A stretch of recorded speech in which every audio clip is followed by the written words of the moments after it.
E aí, pessoal do Boteco, bem-vindos ao Drops da Ju. Vou falar do ritmo da Ferrari, da boa corrida do Daniel Ricciardo, da estratégia do Pérez. Será que eu esqueci alguma coisa?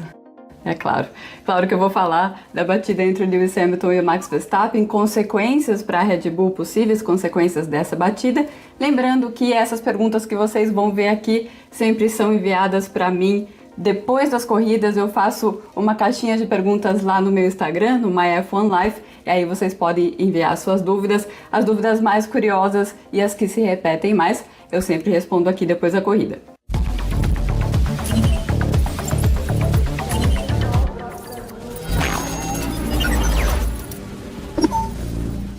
Olá pessoal, bem-vindos a mais um Ju Responde. Eu vou direto ao ponto, vou falar sobre o acidente primeiro, mas depois eu vou discutir sobre outras coisas interessantes sobre esse GP da Grã-Bretanha. Então, vem comigo. A primeira pergunta é do Mário, Davi, Vinícius, Matheus. Qual foi o sentimento do paddock sobre o incidente entre Lewis e Max? E muita gente perguntando a minha opinião também. Minha primeira reação quando eu vi a batida foi, bom, incidente de corrida, os dois arriscaram bastante, os dois sabiam que em algum momento eles iam se encontrar ali no meio da corrida se nenhum dos dois tirasse o pé.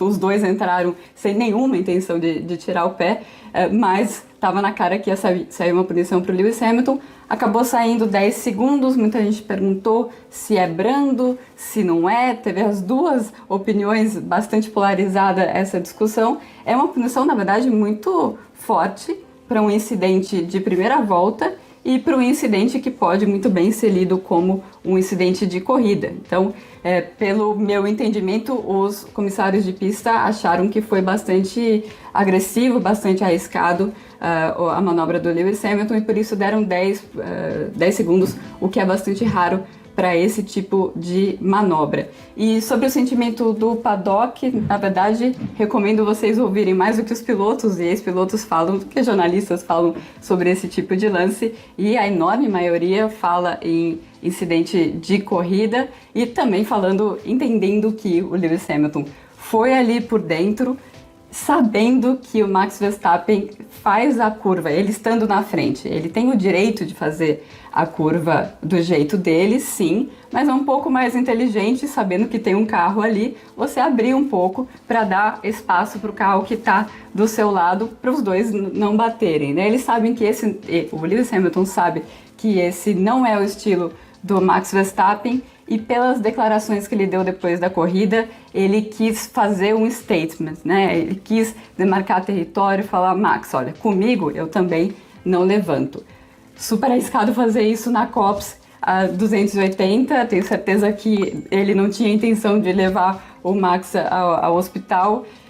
Também acredito que se fosse o papel invertido, se o Hamilton estivesse por fora e o Max Verstappen por dentro, muito provavelmente a mesma coisa, o mesmo cenário ia acontecer, porque nenhum dos dois iria tirar o pé, e as reclamações seriam exatamente iguais, mas só ia mudar de equipe, né? A gente já viu isso algumas vezes na Fórmula 1. E só lembrando que também teve essa pergunta se eles não levam em consideração o que aconteceu com o Max para a punição do Hamilton, e não, os comissários não devem levar isso em consideração, inclusive isso é um pedido das próprias equipes. O Walter, que é um jovem fã aí da Fórmula 1, eu vi a fotinho do Walter, fez uma pergunta muito interessante, como funciona o procedimento depois de um acidente, né? Porque ficou bastante tempo parado depois desse acidente do Max. Bom, vamos lá, foi um acidente de primeira volta, então o medical car, o carro médico está logo atrás do pelotão, então o Ian Roberts, que é o médico da Fórmula 1, chegou rapidamente lá, ele até ajudou o Verstappen a sair do carro. Quando ele bateu, foi um impacto de pico de 51G, no volante dele, no painel dele, já começou a piscar uma luz indicando que tinha sido mais de 25, foi bem mais de 25, mas a partir de 25 pisca essa luz para ele e pisca a luz também para a equipe, para ambos saberem que o piloto tem que ir para o centro médico obrigatoriamente, não importa se ele está bem ou se ele não está. Então essa é a parte do procedimento. O piloto também está usando acelerômetros no ouvido e a luva biométrica também, que vão passar outros detalhes do estado de saúde dele para os médicos, então é mais informação que eles têm, então eles tinham bastante informação para saber como foi a pancada e como estava o Max. Depois a questão é o carro, né? Segundo o carro. O carro, ele provavelmente estava com alguma luz indicando que ele não estava seguro para ser retirado pelos fiscais de pista, então eles chamaram o pessoal da Red Bull para eles irem lá para ver se tinha alguma fuga de energia, alguma coisa para ninguém levar algum choque retirando o carro. Comprovaram que o carro estava seguro para ser retirado, daí eles começam a jogar todas as pecinhas do carro para dentro do carro para levar o máximo possível de peças de volta para a Red Bull. E, então eles recuperam o carro e o próximo passo é recuperar a barreira de pneus. Então por isso que acabou demorando bastante aí essa bandeira vermelha. Pergunta agora do Amadeu, Thaís, o Lucas, Matheus, JP, Alexandre, João e Cissa. Por que a estratégia do Pérez deu tão errado? Muita gente perguntando do Pérez. Bom, o Pérez aparece com 4 paradas no fim, mas na verdade são só 3, porque uma é a bandeira vermelha. Não é por desgaste de pneu. O que aconteceu é que o Pérez estava sempre no trânsito e a Red Bull estava tentando tirá-lo do trânsito. Voltando ao último vídeo do GP da Áustria, eu comentei como é importante andar com pista livre, né, para o ritmo do piloto aparecer, e é isso que eles tentaram fazer, parando ele 2 vezes. Aí chega no final da prova, ele está em 10º, ele acreditava que dava para chegar até 8º, 7º, mas aí a Red Bull fez uma opção muito interessante, muito estranha também. É muito raro a gente ver uma equipe fazendo isso. Eles tiraram pontos deles mesmos, possíveis pontos deles mesmos, para tirar um ponto do Lewis Hamilton. O Lewis Hamilton tinha a volta mais rápida da prova, então eles chamaram o Pérez para o box. O Pérez estava em 10º fazendo 1 ponto, mas com a chance de ter uma posição melhor. Eles chamaram, mesmo assim, chamaram o Pérez para fazer a parada, para ele fazer a volta mais rápida e assim tirar 1 ponto do Lewis Hamilton. Continuando aí no tema Red Bull, eu separei uma pergunta muito interessante da Daiane, que ela quer saber se a Red Bull errou no acerto dos 2 carros nesse final de semana, porque a velocidade de reta era muito baixa.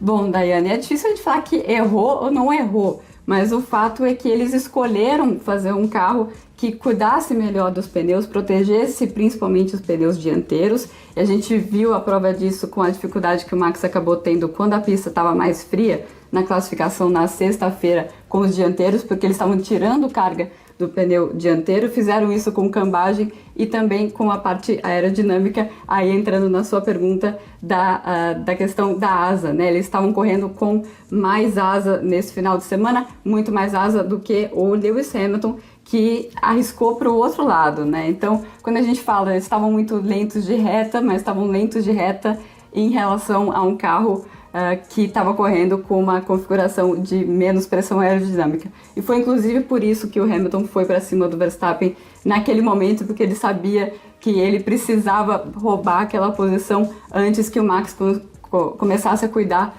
bem dos pneus, até porque ele ia cuidar melhor dos pneus do que o próprio Hamilton. Eu separei essa pergunta porque é um ponto, sim, muito interessante para a gente ver ao longo da temporada. O que tem acontecido nas últimas corridas é o Max aumentar a asa, né, correr com mais asa, perder um pouco de velocidade de reta para cuidar melhor dos pneus, e o Hamilton indo num caminho inverso. Vamos ver nas próximas corridas como isso vai se desenhar.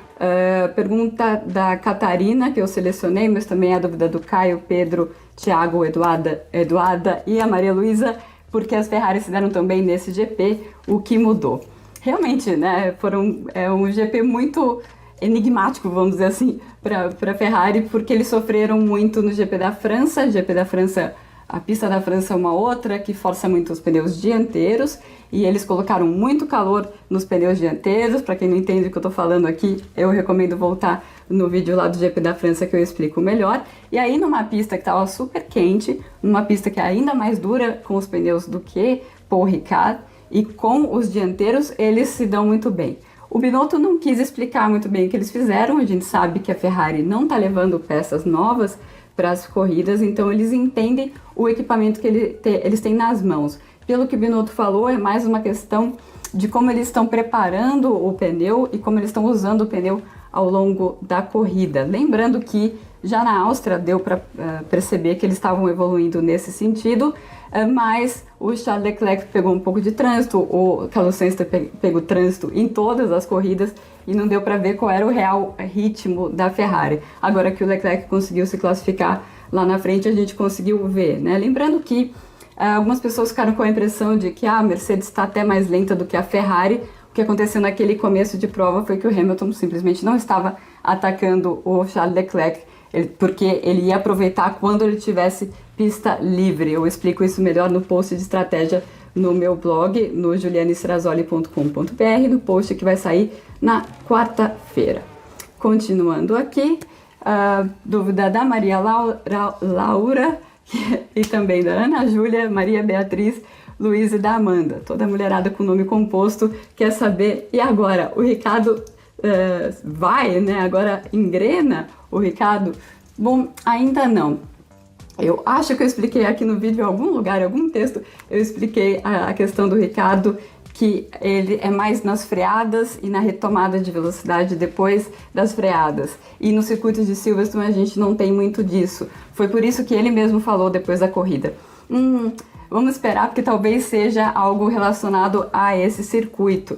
Então, se ele acha que tem que esperar, a resposta é não, né? Para a pergunta se agora o Ricardo vai. Ainda não, ele está evoluindo aos poucos, mas ele acredita que tenha sido mais em relação à pista, a pista casando mais com o estilo dele. O que foi fundamental para ele foi se classificar perto do Lando Norris, se classificar lá na frente, e aí ele pôde impor mais o ritmo dele na corrida do que ficar preso atrás do trânsito como ele tinha ficado nas últimas corridas. Então, um pouquinho mais de paciência com o senhor Ricardo.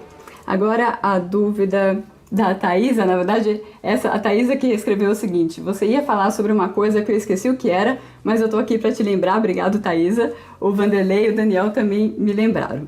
Bom, eu vou falar dessa foto aí, uma foto que eu tirei na sexta-feira, logo antes da classificação que foi às 6 horas no horário aqui da Inglaterra. E eu falei, eu vou explicar para vocês essa engenharia avançada aí que a Red Bull tá usando. A parte da engenharia avançada mesmo é esse tipo scan, que é esse equipamento que fica na frente dos carros, e eles fazem isso para checar balançamento do carro, alinhamento do carro, para checar se está tudo bem, o carro está tudo bem montado no carro. Então fica essa peça grande na frente do carro e tem uma outra referência que eles vão colocando em cada um dos lados do carro. O que estava acontecendo naquele momento é que o sol estava batendo bem em cima do box da Red Bull e eles não estavam conseguindo fazer a leitura, não conseguiam fazer todo esse sistema super avançado funcionar por causa do sol. E por isso que eu achei curioso, primeiro eles colocaram um guarda-sol e depois eu vi o chefe de engenharia chegando e falou: cadê a nossa tendinha de chuva? Isso serve para tendinha de chuva, pega lá, e serve para isso também. E daí eles foram lá, montaram a tenda em cima do aparelho para daí conseguir fazer a leitura barrar o sol. Isso foi pouco antes da classificação, para vocês verem como eles fizeram tudo meio que correndo nesse final de semana completamente diferente. Bom, espero ter respondido as dúvidas de vocês, espero que vocês tenham gostado e até o próximo Ju Responde.